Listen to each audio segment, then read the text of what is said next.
Look at the picture. See the skull. Visible Frankenstein controls. The Brain Thoughts Broadcasting Radio. The Frankenstein Earphone Radio. The latest new skull reforming to contain all Frankenstein controls. Well, everybody, welcome to Frankenstein Control once more. Hip-hoppity-doo. How's it going, used to? It's going great. Still recovering from that muffler wound. Oh, yeah. Well, you brought that on your damn self. It did make your kidney a lot more quiet, though. I lost a lot of kidney weight. Yeah. Your left side is looking a lot thinner. Yes, especially because it doesn't exist anymore. I lost most of my left side in the E3 bike accident. There's the human body has a very simplified shape when you reduce it to common, simple lines. It's like, how you can recognize a human figure in like a bathroom sign, and your body isn't shaped like that anymore. It's called a Helvetica man. The little bathroom symbol. Helvetica man and Helvetica woman. Really? Mm-hmm. That's how, you can Google it. Okay, I didn't know that. Well, you no longer look like one. You look like... I look like sort of a... You look like a Comic Sans, or dare I say a papyrus. Possibly even a Wingdings man. Definitely a Wingdings man. What can I say? I'm a Wingdings man. I'm gonna put yes, I am. I'm going to have your tombstone typed in Wingdings. But please be Buffalo Wingdings. Yeah. Well, those were what put you in the ground to begin with. Well, they will be. That's for damn sure. Anyhow, did you do anything fun over the weekend or the break since last time? I made hot sauce. You did? I did. Bro Lula Tula, I'm going to call it. Because I had already made a batch of Bro Lula. And this stuff is good. I figured out how to thicken. Is it cornstarch? Get it extra thick. No, it's called xanthan gum, which works perfectly because it's made of vegetable starches. Oh, that's that ingredient that goes on, the list of cancer-causing stuff on every other processed food. Oh, no, it doesn't. Yeah, it does. It's plants. Plants can give you cancer. Plantser? Plants? I was going to say that, you fool! Well, plants are not. Plants are fancytis. It is a great thickening agent for my hot sauce, which was too liquidy, and it would just dribble, drabble all over everything. You put a little bit of that gummy gum in there, thickens it right up. I tell you. I found a way to make burger sauce. I've been making that and putting it on veggie burgers at home. You grind up burgers and put it into a blender and with sauce. You have to have a Master's, or better yet, a Grandmaster's mortar and pestle. Those can be little stolen. Oblivion joke there. That's good. Easily stolen from your local Mages Guild. Not wrong. And then, no one seems to ever use them for anything. They're just always sitting around, clunking around, flying up into the air when you walk into the cell. And they don't even throw a fit when you steal them right in front of people. They're like, oh, yeah, he knows what he's doing. Yeah. He's pretty on the ball. This guy deserves it more than we do. they're mortal and pestle cucks. Ugh. What was that comic? Where the bike guys, cuck. The bike cuck. Yeah, the bike got stolen. Please stop calling me bike cuck, you guys. Let's explain that for a second. To Phil explain Fish levels of Twitter hilarious. Yeah, there's a guy that does comics. The comics are called Owl Turd, and he made a comic about how somebody stole his bike. You've seen Owl Turd comics, I guarantee. Yeah, you've seen them. But he's like, he rationalized being okay with his bike being stolen because now it's giving joy to someone else, even though it's been taken from him. So people lashed onto that and started making fun of him and calling him a bike cuck. Which is hysterical. Bling, bling! And I think it got under his skin after a while because of the sheer exhaustive amount of bike cuck comments that were tweeted and or about him. Because, that mentality is just it's like the opposite of a psychopath. Yeah. It's like, I don't matter at all, and everyone matters more than I do, even if they're directly hurting me. It's the absolute definition of defeatism. Yeah. And being okay with it. Yeah. And that's not okay to be that okay. Just to be that much of a doormat. Yeah. Speaking of doormats. Oh. What? I don't know. I just thought to be a great segue, but it didn't turn out. Yeah, so anyhow, I visited my parents in Maryland. Oh, look at the B-Ride with his parents that are alive! Well, I told your dad not to buy that wheat thresher, and... Always playing with the wheat thresher! Oh, I stole that from a... God damn it! I hate when I think of a thing that would be funny. And I thought we were doing the Family Guy thing. Okay, yeah. Well, I mean, I didn't know you weren't actually trying to steal it. Let's go back in time. Well, I told your dad not to buy that wheat thresher. Well... That's why he died. He stole a Family Guy joke, and he died. As anyone who does so deserves to do. You never catch that on Frankenstein Control. The entire millennial population mysteriously dead. Baby boomers delighted. Yeah, exactly. I was going to say a Hannity miracle. Millennials revived the funeral industry.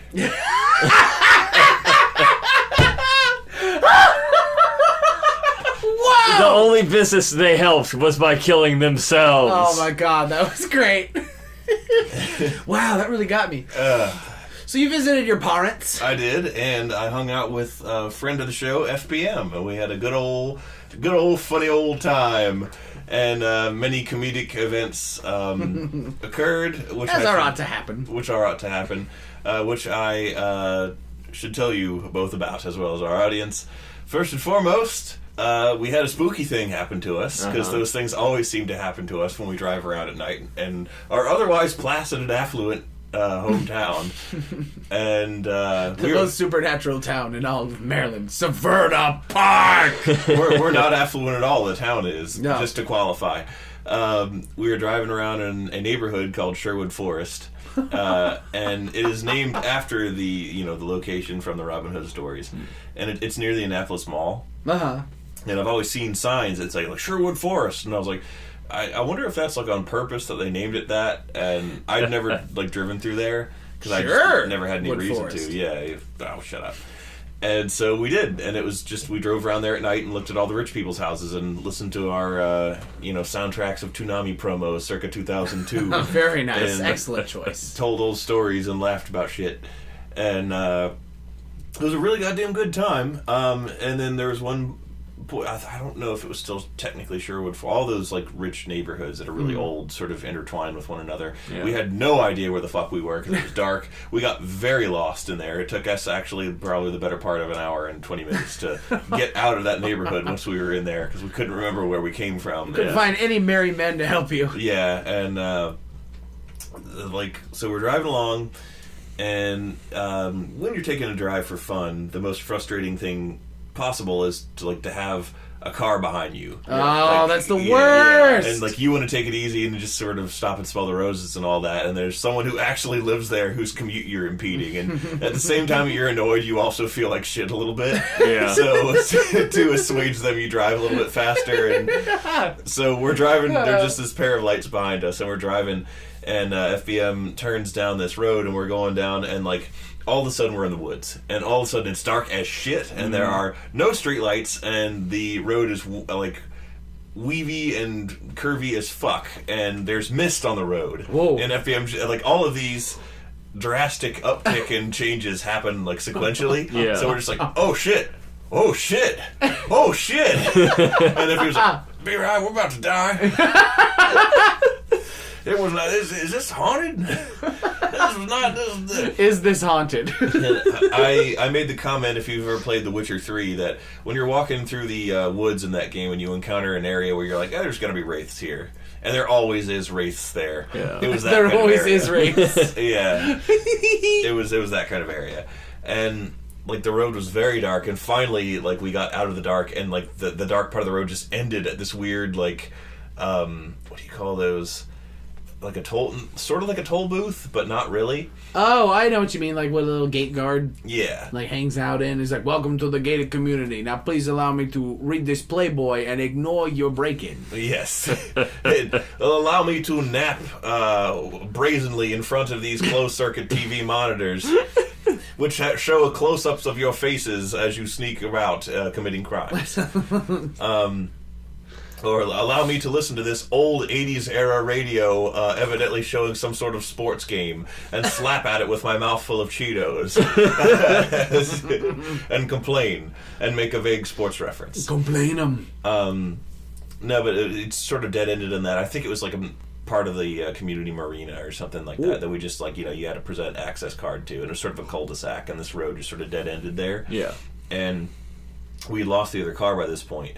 And then, we turned around and left the area. And when we went back down the very same road that we had just gone down, the dark, weavy, like, windy, completely pitch black, like, except for our headlights, with mist on the road and everything, now there were lights. Oh! And it was definitely the way we came. And there were just lights now that weren't there when we went down the road. Were there people in, like, zoot suits and flapper outfits walking down the streets, drunk from prohibition booze and speakeasies speakeasies, and where they're gangsters, and all the cars on the road were like Model Ts. There were sharp-looking guys standing next to him and flipping a nickel with a toothpick sticking out of his mouth.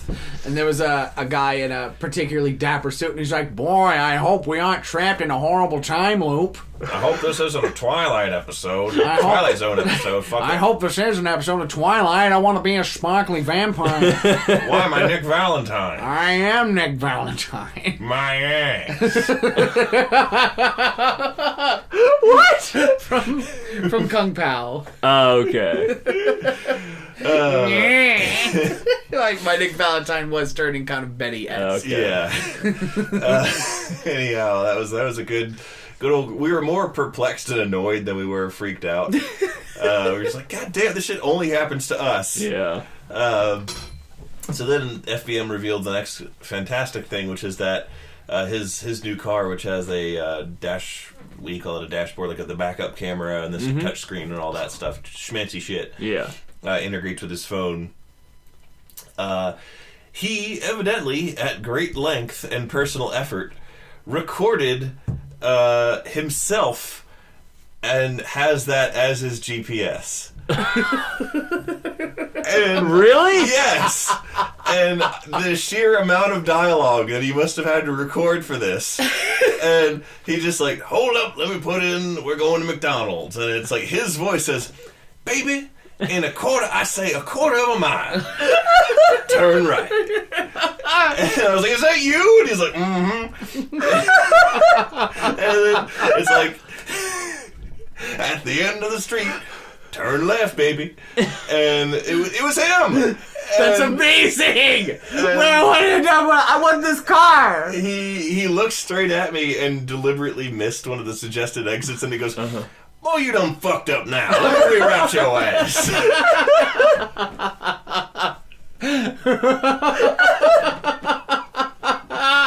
Oh, it was great.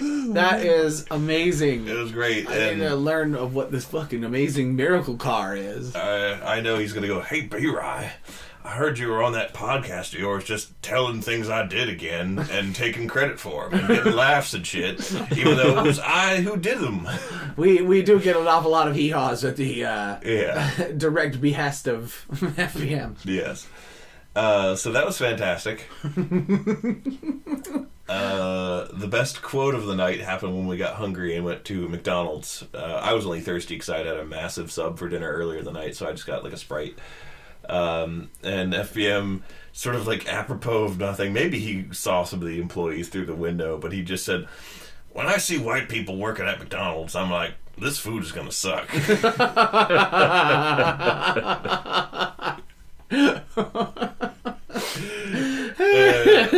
I wrote that down because it was funny. That's how I feel about Mexican restaurants. Oh yeah. Like if I ever go to a Mexican restaurant and like I see all the waiters and like all the cooks in there are white, I'm like, this is probably the wrong place. Who wants a homogenized experience? Yep. Turns out the head chef in there is white, but he studied under the grandest Mexican chef in all of Mexico City. 5-star restaurant, Michelin star winning restaurant owner Guillermo del Fudo. And you just judge him based on the color of his character. Yeah, that's why you don't stereotype. And the creed of his Apollo. Guillermo del Gordo. Oh, shit! I passed up a golden opportunity. Fuck! Well, you got me there. That was a good one, Peter. Speaking of bootleg Restaurants. Did I ever tell you about my mom's Mexican restaurant experience? No. In Iceland?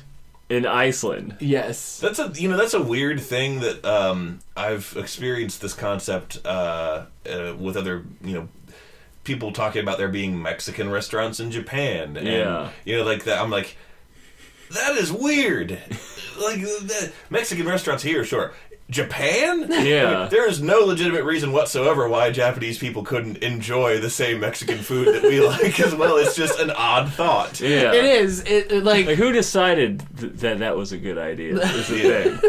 We just grown so used to the idea of like, oh, we got a melting pot. We're so fucking special. Mm-hmm. Even though, for some reason, we try to kick all those people out all the time. Exactly. And complain about, leave, get the fuck out, leave the food. And the parts of your culture that we like and like to put on T-shirts and dress up as at Super Bowls. Yeah. Yes. But you know what? Deep social mores aside, my mom, she's been living in Iceland for a while, and her Icelandic friend, was like, Michelle, next time you are in Reykjavik, they have opened a Mexican restaurant and it is wonderful. I need to take you. It's great. You'll love it. And mom's like, oh, man, I haven't had good Mexican food in a really long time unless I make it myself. This will be great. So, next time she's in Reykjavik, her friend takes her to the restaurant. Mm-hmm. And Mom already knows she's in for a whale of a tale, because the first thing that greets her when she walks into this Mexican restaurant is a Buddha. It's a Buddha statue. It's the smiling, chubby Buddha. Oh, it's,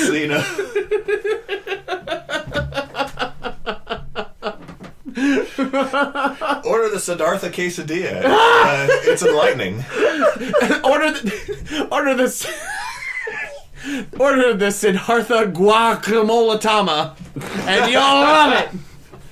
Oh, well, I mean, it was basically, she looks at like the decorations, and it's like pandas and bamboo, like pandas on the walls and like inscribed in the furniture and stuff like that, and like bamboo shoots on the wall murals and stuff like that.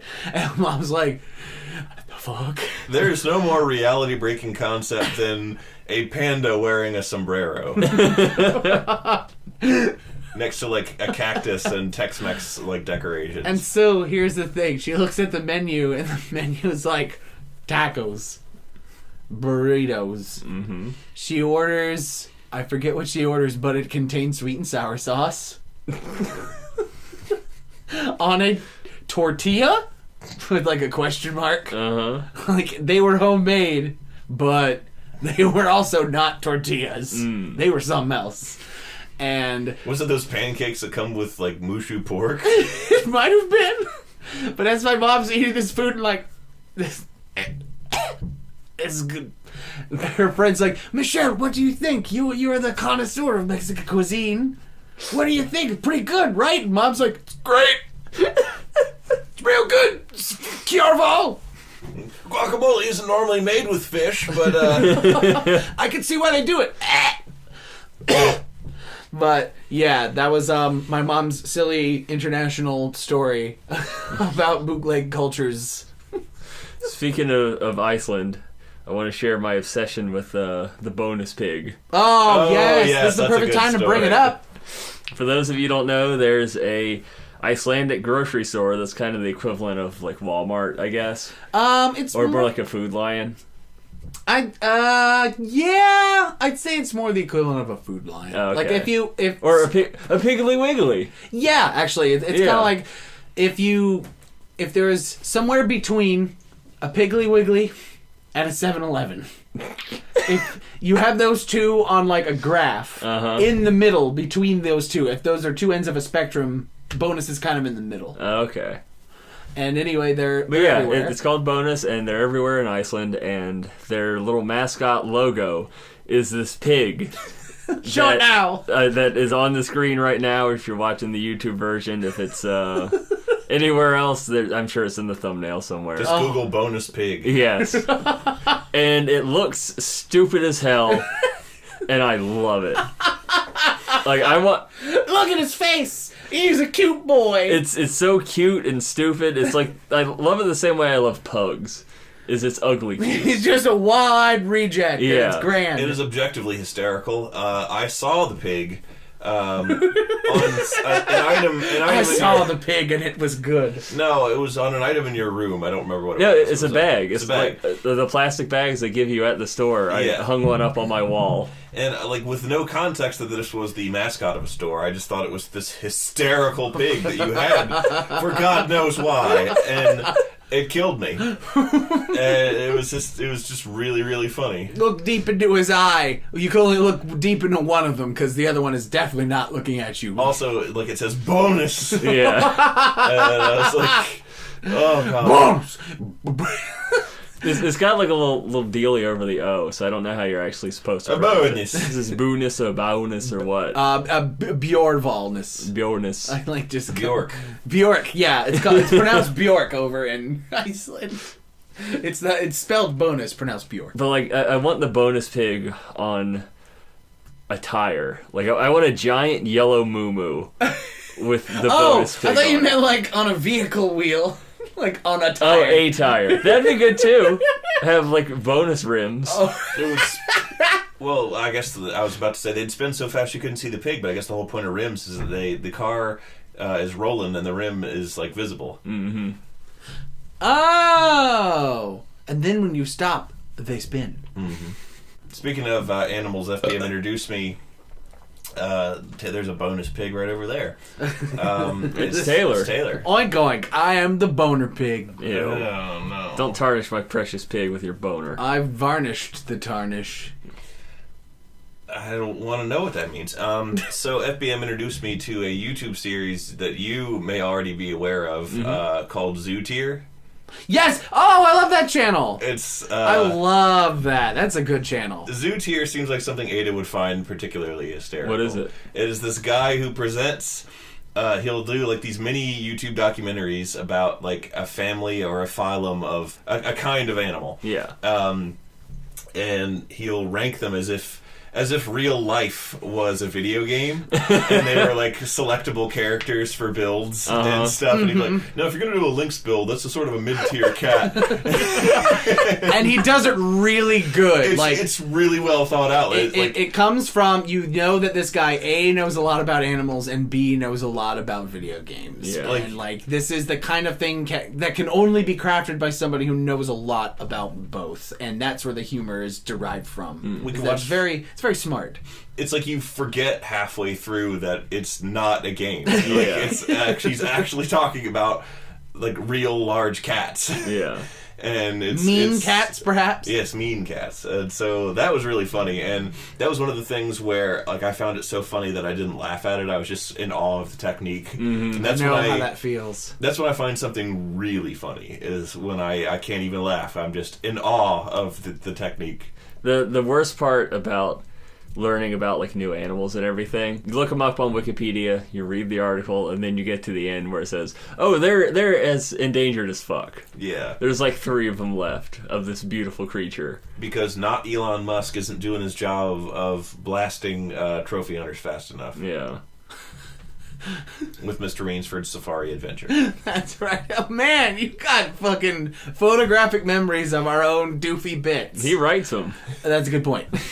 B-Ray writes the whole show. Every single element, even my dumbass tangents, are actually just written by B-Ray. He writes me to be stupid! He even writes in his own coughing and throat clearings. Well, you have to, like, I don't know, provide yourself with a character flaw or you're not a believable character. He also wrote all of Code Geass, but that was like a former work. I only That was wrote a the stepping episodes with stone. the time freezing kid who shot people, which is one of the few things I remember from that show. Other than the bizarre art style. Hold on, wait. Clearly I didn't watch enough fucking Code Geass. There's a time stop and shoot boy. Yeah, there is. Whoa! I don't remember how anyone's powers on that show worked. They work by look deep into my bonus pig eye. Yeah. And the person does whatever you want, but only once. Who wants to see some bad porn? Which, I will admit, as like an aside and a real talk, I think that is an amazing concept.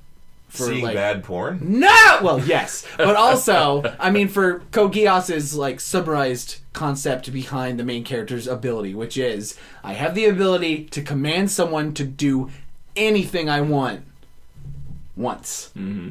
Once per person. Mm. So, I can give you one order that you have to follow, like, within the laws of physics. Yeah. And you'll do it. But, after you complete that task, I can't order you to do anything else ever again. Yeah. And, like, that's such an interesting, cool concept. It's very easy to, like, want to know, like, wow, you need to be really smart about that kind of thing, especially if you're trying to retake your country from a foreign power like he is. What are the limits of it as far as, like, time goes? Could he say, I order you to open the door for me every time I'm standing in front of a door? Oh, man. You know, so, like, that would just last on until infinity. I don't want to talk shit. You know, I don't want to spew bullshit and end up being wrong because it's been a while since I've seen the show, but the core concept has stayed alive in my mind just because it's got hooks. It's nice. It's a good concept. Ooh. Code Geass is not a good enough show for us to waste the rest of the episode talking. Noodle Man! There was a kid, though, who I don't remember if it was the same guy. I think it was a different character who I think other people had weird powers or started to have weird powers. Uh-huh. And there was some kid who he was like a little boy, and I think he was a boy. It might have been a girl. I don't remember. It was like 10 years ago. They were non-binary. Yeah, and I was drunk most of the time when I watched that show. There's every chance in hell. And I remember that like he could stop time he or she could stop time for a brief period of time, and they used this to like approach. You know, there'd be like some important guy with his Secret Service bodyguards leaving some hotel, and they're gonna let just like a little kid come up to you. What threat could he be? And he'd be like, "Hi there," and he's like, "Well, hello there, young man." Like time frozen. The kid doesn't even need a gun because he walks over to one of the bodyguards, takes it out of their holster while they're all frozen, and then just separately shoots them all in the head, puts the gun back, unfreezes time, everyone's dead. God. And I thought that's a cool ass power. The little baby Dio. Mm-hmm. What the hell were we talking about to get us into time stopping? I don't know. The only thing I know about that show, as someone that has not watched it, is that there's a bit where a girl masturbates on the edge of a table. Oh, and yeah, that does happen. And there's a lot of Pizza Hut, apparently. It's because one of the main characters' favorite food in the world is pizza. Oh, yeah, isn't it like they only eat Pizza Hut? There's all this like actual product placement in anime. I don't remember that at all. First off, the table masturbating, unfortunately, yes. That was weird, and I was like, is she doing what I think she's doing? Yeah, that was the reaction of everyone in the room watching that show with me. Like, our friend Dad was like, watched this cool episode of an anime. Grandma, I want to be part of my world. Look at this engaging series. Oh, no, Grandmama! That's giving me ideas. No! Well, I'll tell you one thing about this pizza-loving character, and then I'll tell you another thing which you'll like a lot more. Uh-huh. One, this character is the person who bestows the Geass powers to people. So she sort of, like, begrudgingly befriends this main character because she gives him the power of this Geass. And, like, he sort of convinces her to do shit by bribing her with pizza. Sort of like how Light bribes Willem Dafoe with apples. Oh, okay. In Death Note. And the second thing is that this character who loves pizza more than anything, her name is Cece. I forgot about that. That's true. That's true. I forgot all about that.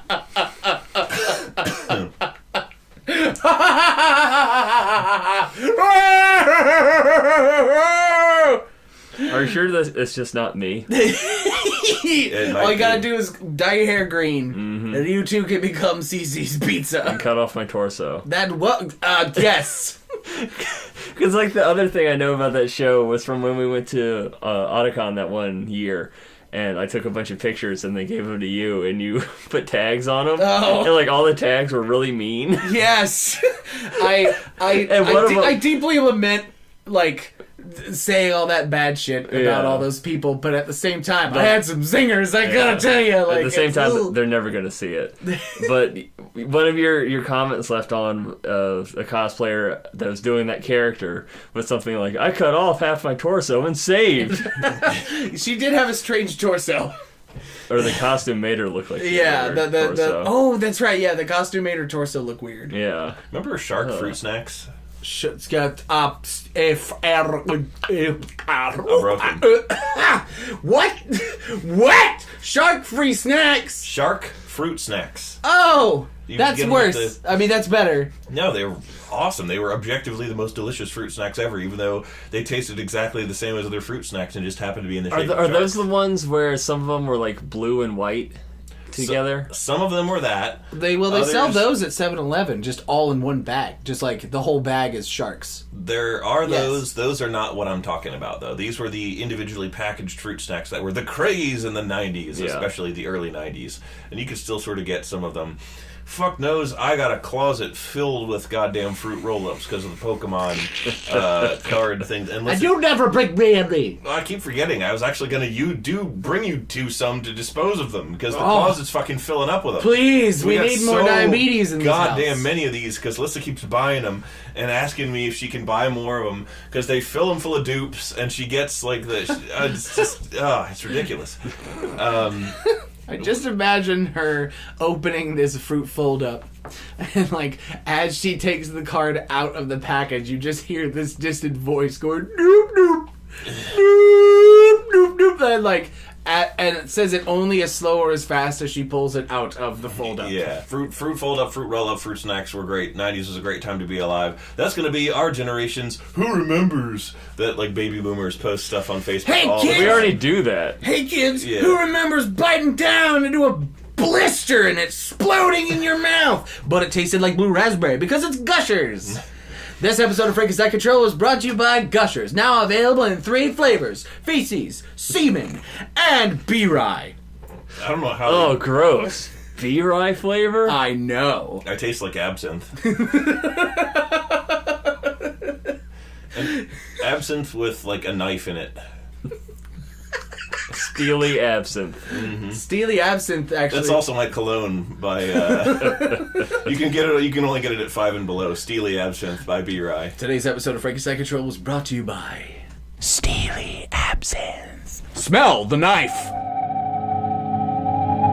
Now even you know I am a menace. I hand you the secrets to save the entire human race and the entire universe.